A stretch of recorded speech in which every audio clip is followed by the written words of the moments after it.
और दलाल लोगों का चेहरा लगा करके भारतीय जनता पार्टी एनडीए के लोग बताते हैं कि मैं इस जाति के लोगों को सबको कैबिनेट मिनिस्टर बना रहा है, सबको राज्यसभा भेज रहा है।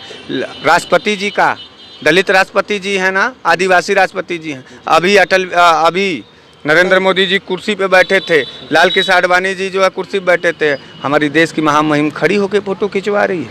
यही है आदिवासी का इज्जत, यही। अरे आदिवासी की इज्जत किया तो नहीं किया, चलो ठीक है। एक महिला होने के कारण तो इज्जत किया होता, चलो महिला होने के कारण इज्जत नहीं किया। लेकिन एक घमंडी नरेंद्र मोदी किस घमंड में इतने चूर हो गए कि देश की महामहिम राष्ट्रपति जी खड़ी हैं और तुम कुर्सी पर बैठे हो। इस अहंकार को तोड़ने के लिए 2024 में डॉक्टर पल्लवी पटेल ललकार के लड़ेंगी और हरा के दिखाएंगी। धन्यवाद। नमस्कार, आप देख रहे हैं काशी उजाला न्यूज। आज हम वाराणसी के संसदीय क्षेत्र में हम आ चुके हैं और हम बात करेंगे बनास वाले मिश्रा जी से, जो राजनीति के बहुत ही तेज तर्रार नेता कहे जाने वाले व्यक्ति हैं। और हम इनसे जानेंगे पीडीओ को लेकर के कि जो एक पत्रक आया हमारे पास, उसी को लेकर के हम बात करेंगे मिश्रा जी कि पीडीए जो पल्लवी पटेल ने जो पीडीए का जो एक गठन किया है, उसी को लेकर के हमारी चर्चा होंगी आपसे। तो उसको लेकर क्या कहना चाहेंगे? देखिए, पीडीए नहीं है, हमारा पीडीएम हो गया है। पीडीए में आदरणीय अखिलेश यादव जी की विचारधारा के साथ बहन पल्लवी पटेल जी दलित, पिछड़े और मुसलमान के सवाल पर जाकर के उनका हाथ थामी, उनके साथ संघर्ष की। विपक्षी एकता की एक महिला विधायक होने के बावजूद, सबसे ज़्यादा तेज तर्रार विधायक होने के बावजूद, डॉक्टर सोनेलाल पटेल जी की यशस्वी पुत्री होने के बावजूद उन्होंने अपना बड़ा भाई, अपना गार्जियन, अपना अंपायर, अपना कैप्टन, हम अपना दल कमेरावादियों ने आदरणीय अखिलेश यादव जी को अपना माना। हमारा क्या दोष था? हमारी बहन डॉक्टर पल्लवी पटेल जी का क्या दोष था कि अखिलेश यादव जी ने डॉक्टर पल्लवी पटेल जी को एक सिरे से झटका दे करके उनको अपमानित और तिरस्कृत करने का काम किया। लेकिन अखिलेश यादव जी क्यों तिरस्कृत करेंगे? क्योंकि राज्यसभा का जब चुनाव था, राज्यसभा चुनाव में पीडीए का जो नारा था वो पूरी तरीके से आदरणीय अखिलेश यादव जी पूरा नहीं कर पा रहे थे। जया बच्चन कौन सी पिछड़ा दलित और मुसलमान है, हमको बताइए। आलोक रंजन कौन से दलित, पिछड़ा और क्या दोष था? यही सवाल तो पूछा था एक बहन ने अपने बड़े भाई से कि भैया ये जया बच्चन, आलोक रंजन, ये बच्चन और रंजन को क्यों लाया? उससे इतना वो तिलमिला गए। डॉक्टर सोनेलाल पटेल जैसे शख्सियत की बेटी को उन्होंने तिरस्कृत और अपमानित करके छोड़ दिया। हमको तनहा करने का काम किया, हमको बेगाना बनाने का काम किया आदरणीय बड़े भाई अखिलेश यादव जी ने। और हम आपके सामने इस बात को कहना चाहते हैं कि हम अमर्यादित अपना दली नहीं हैं, हम अपमानित करने वाले अपना दल कमेरावादी के लोग नहीं हैं। हमारा गठबंधन रहे या न रहे, हम अखिलेश यादव जी के साथ संघर्ष करें या न करें, लेकिन हम उनको कभी भी अपमानित नहीं करेंगे, हम उनको कभी भी अमर्यादित टिप्पणी नहीं करेंगे, क्योंकि हम लोगों ने उनको अपना गार्जियन, अपना कैप्टन, अपना बड़ा भाई माना था। ये गैर बात है कि निजी स्वार्थ के चलते, कुछ लोगों के बहकावे के चलते आज एक भाई ने एक बहन का साथ छोड़ दिया। लेकिन एक अबला बहन आज भी अपने पीडीएम को लेकर के, यानी दलित, पिछड़ा दलित और मुसलमान को लेकर के जो मोर्चा बनाई है, उस मोर्चा के बल पर जाके लड़ेगी। हम जानते हैं कि इसमें हमको भारी जलालतें झेलनी है, हम जानते हैं कि इस निर्णय के बाद हमको भारी जलालतें झेलनी होगी, लेकिन हम अपने विचारधारा और अपने संघर्ष, अपने सवाल के साथ कोई समझौता नहीं कर सकते। इसी का नाम डॉक्टर पल्लवी पटेल है, इसी का नाम, इसी संघर्ष, इसी विचारधारा का नाम डॉक्टर सोनेलाल पटेल है। हम झुकने और टूटने वाले लोग नहीं हैं। हम 80 की 80 लोकसभा सीट पर डॉक्टर पल्लवी पटेल जी, असद ओवैसी साहब जी, बाबू रामपाल जी के साथ गठबंधन बनाए। मौर्य जी भी आपके पार्टी के एक हिस्सा बन के देखिए, पूरे गठबंधन की, पीडीएम के पूरे गठबंधन की कन्वीनर यानी मुख्य नेता, सभी नेताओं ने मिलकर के घोषित किया है बहन पल्लवी पटेल जी को।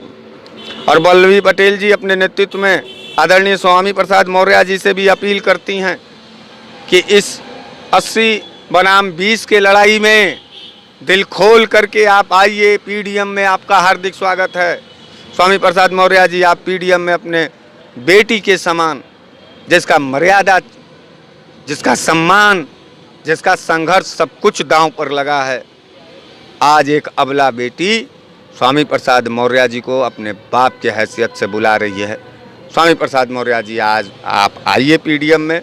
बाबू सिंह कुशवाहा जी से अपील करते हैं, भाई चंद्रशेखर रावण जी से अपील करते हैं, अन्य वो तमाम छोटे दल की ताकतें जिनको न बड़े विपक्ष के लोग पूछते हैं ना ही सत्ता पक्ष के लोग पूछते हैं, मैं उन सभी लोगों से निवेदन करता हूं कि बहन पल्लवी पटेल जी के साथ आकर के एकजुट होकर के पीडीएम की विचारधारा पर लड़ें और गद्दार क्रूर योगी सरकार, मोदी सरकार के खिलाफ अपना वोट करें।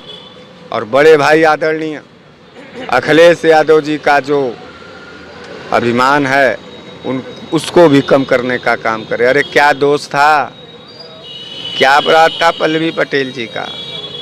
तो इसी को लेकर के तो हम बात करने के लिए आपके पास आए हुए हैं। हम बहुत ज़्यादा दुखी हैं। हमारी बहन, हमारी राजमाता कृष्णा पटेल, जिन्होंने अखिलेश यादव जी को अपने बेटे के रूप में माना, अपने गले लगाया, हमारी बहन डॉक्टर पल्लवी पटेल अपने बड़े भाई के रूप में उनका पैर छूने का काम किया, उनके साथ जाने का काम किया।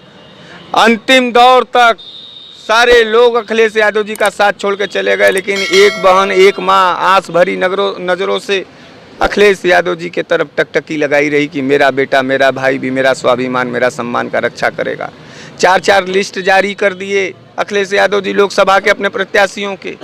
बताओ, अपना दल कमेरावादियों का सम्मान अपमान क्यों किया? एक भी सीट देने से इनकार कर दिया, कहा कि 2022 में था, 2024 में नहीं है। इतना बड़ा जलालत झेलने के बाद बताओ, अगर कोई सोनेलाल पटेल के क्रांतिकारी खून की पैदाइश होगा, क्या वो इतनी जलालत झेलने के बाद कहीं खड़ा रहेगा या वो अपने आप को साबित करेगा? हम साबित करने आए हैं दिनेश भैया कि सोनेलाल पटेल जी के विचारों को किसी के कंधे की बैसाखी की ज़रूरत नहीं। हम एक ही रहेंगे, अकेले रहेंगे तो भी क्रांति का बिगुल फूकेंगे, इनकलाब जिंदाबाद कहेंगे और शासन और सत्ता के क्रूर विचारधारा के साथ लड़ेंगे। बस इसीलिए पीडीएम बनाई गई है। हम पीडीएम के साथ काम करेंगे, दलित, पिछड़ा, मुसलमान के स्वाभिमान, हक और हिस्सेदारी को लगा के रहेंगे, ला के रहेंगे। बस यही बात। जो आपने क्रांति की एक बूथ जो आ रही है, समाज को क्या संदेश देना चाहेंगे? हम तो यही देना चाहेंगे समाज को, पिछड़ों को, दलितों को, अल्पसंख्यक को और अन्य जो अगले साथी हैं, जो जातिवादिता नहीं मानते हमारी तरह, जो धार्मिकवादिता नहीं मानते हमारी तरह। अगड़ों में भी कुछ गरीब लोग हैं जिन्हें आर्थिक रूप से पिछड़ा कहा जाता है। मैं वो पिछड़ा हूँ। मुझे जाति के नाम पे तुम अगड़ा कह सकते हो पत्रकार भैया, लेकिन आर्थिक तौर पर मैं पिछड़ा हूँ। सामाजिक सम्मान के रूप में मैं दलित हूँ, तिरस्कार किया जाता है शासन सत्ता के तरफ से। और बताओ, हम तो डॉक्टर पल्लवी पटेल जी के साथ संघर्ष कर रहे थे। अखिलेश यादव जी के लिए बोले हैं कि नहीं बोले हैं? नहीं, आप तो बोले थे। तेजस्वी यादव जी के लिए बोले हैं कि नहीं बोले हैं? कोई रिश्ता नहीं है, कोई संबंध नहीं है, लेकिन हमको दलित बनाया गया, हमको अपमानित किया गया।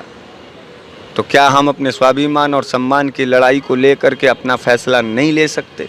ले सकते हैं, लेकिन लास्ट सवाल हम पूछना चाहेंगे कि नरेंद्र मोदी 2024 की हैट्रिक मारने जा रहे हैं, तो वाराणसी की लोकसभा वाराणसी कैच आउट हो जाएंगे।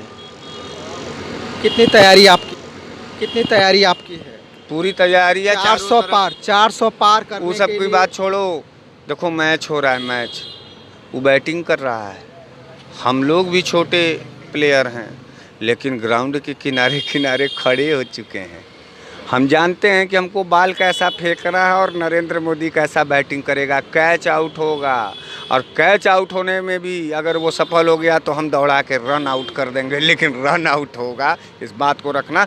क्योंकि एक तरफ सामंतवादी, मनुवादी, गुंडावादी लोग अगर बैटिंग कर रहे हैं, तो दूसरी तरफ फील्डिंग में पीडीएम लगा है, पिछड़ा है, दलित है, मुसलमान है।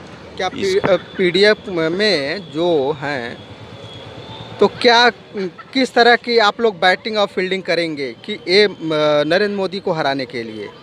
देखो यार, हम किसी एक व्यक्ति विशेष को हराने के लिए नहीं आए। हम अपनी हिस्सेदारी मांगने आए हैं कि हम किसी को हराने जिताने आए हैं। हमारी हिस्सेदारी कहाँ तय हो रही है? कहाँ है 80% लोगों की इस देश की हिस्सेदारी? चापलूस और दलाल लोगों का चेहरा लगा करके भारतीय जनता पार्टी एनडीए के लोग बताते हैं कि मैं इस जाति के लोगों को सबको कैबिनेट मिनिस्टर बना रहा है, सबको राज्यसभा भेज रहा है। राष्ट्रपति जी का दलित राष्ट्रपति जी हैं ना, आदिवासी राष्ट्रपति जी हैं। अभी नरेंद्र मोदी जी कुर्सी पे बैठे थे, लाल कृष्ण आडवाणी जी जो है कुर्सी पे बैठे थे, हमारी देश की महामहिम खड़ी होकर फ़ोटो खिंचवा रही है। यही है आदिवासी का इज्जत, यही। अरे आदिवासी की इज्जत किया तो नहीं किया चलो ठीक है, एक महिला होने के कारण तो इज्जत किया होता, चलो महिला होने के कारण इज्जत नहीं किया, लेकिन एक घमंडी नरेंद्र मोदी किस घमंड में इतने चूर हो गए कि देश की महामहिम राष्ट्रपति जी खड़ी हैं और तुम कुर्सी पर बैठे हो। इस अहंकार को तोड़ने के लिए 2024 में डॉक्टर पल्लवी पटेल ललकार के लड़ेंगी और हरा के दिखाएंगी। धन्यवाद। बहुत अच्छा लगा सर आपसे बात करके। अगर ये वीडियो आपको अच्छा लगे तो लाइक और सब्सक्राइब जरूर कीजिएगा। फिर मिलेंगे नए वीडियो के साथ।